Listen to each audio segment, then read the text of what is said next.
Bismillahirrahmanirrahim. Assalamu alaikum. This is Myra Amjad and I welcome you all from the platform of Gohar Publishers.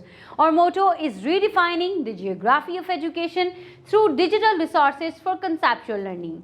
Dear students, आज हम Gohar science class 4 का chapter number 6 start करने जा रहे हैं जिसका नाम है फोर्स एंड मोशन। बुक के पेज नंबर 74 पर मौजूद फोर्स एंड मोशन की बात करेंगे। जल्दी से अपनी बुक का पेज नंबर 75 ओपन कर लें और स्टार्ट करते हैं फोर्सेस। जी तो बच्चों, आप 75 पेज पर देख सकते हैं कि एक लड़का जो है वो बड़े ही एनर्जी के साथ छलांग लगा रहा है पानी के अंदर। नजर आ रहा है ना। अब आप देख रहे हैं दूसरी साइड पे उस बस स्टॉप पे इस बस का इंतजार कर रहे हैं। जो बस है क्या वो मूव कर रही है या नहीं? आपको मूव करती हुई नजर नहीं आ रही ना। चलें, यहीं से हम अपना फोर्स का टॉपिक स्टार्ट करते हैं। आपको पता है जब कोई चीज़ मूव करती है तो क्या होता है, वो एक पोजीशन से दूसरी पोजीशन में जाती है। ठीक है, जैसे कि मैं अपना हाथ मूव कर रही हूँ, यहाँ से यहाँ मूव कर रही हूँ, देखा, यहाँ से यहाँ हाथ आ रहा है। इस तरह की चेंज को हम मोशन कहते हैं। अब पोजीशन क्या होती है? Position is a place of an object in relation to a nearby object. ठीक है, यहाँ पे पोजीशन थी। अगर आप मेरे हाथ की पोजीशन बताएंगे तो आप कहेंगे मेरा हाथ मेरी बुक से कुछ फासले पर है। अगर मैं अपने हाथ को बुक के ऊपर रख लेती हूँ तो आप कहेंगे कि हाथ बुक के ऊपर है, तो ये पोजीशन हो जाएगी। ठीक है बच्चों, जब कोई चीज़ मूव करती है तो वो मोशन में होती है। ठीक है, यानी कि अगर मेरा हाथ मूव कर रहा है तो ये मोशन में है। ठीक है, motion is a change in position. क्योंकि मैं अपने हाथ की पोजीशंस को चेंज कर रही हूँ इसलिए मेरा हाथ मोशन में है।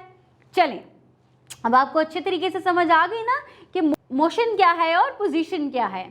This diver is in motion. जी, he starts at the top of the diving board, he jumps into the air and dives into the pool.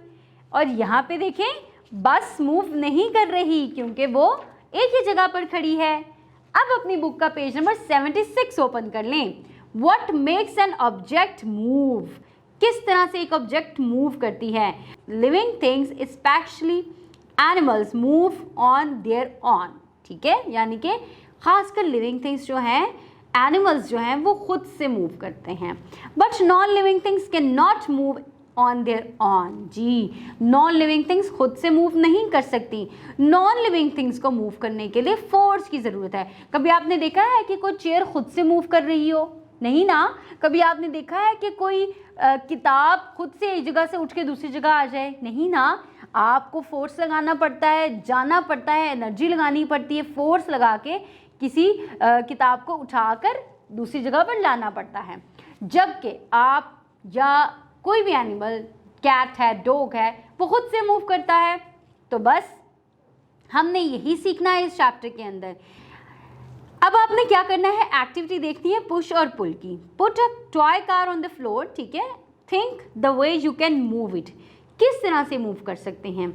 I can dash it on the floor. ठीक है, I can use a piece of string to dash it. अब string का इस्तेमाल आप किस लिए करेंगे? इसको पुल करने के लिए, और फ्लोर के ऊपर आप इसको पुश कर सकते हैं। तो आपने अपने घर में मौजूद टॉय कार से ये एक्टिविटी करके देखनी है। जी तो बच्चों, ये था हमारा मोशन और पोजीशन का कंसेप्ट। नेक्स्ट लेसन के अंदर हम फोर्स की बात करेंगे। तब तक आप ये एक्टिविटी परफॉर्म करें और अपना बहुत सारा ख्याल रखें। अल्लाह हाफिज़।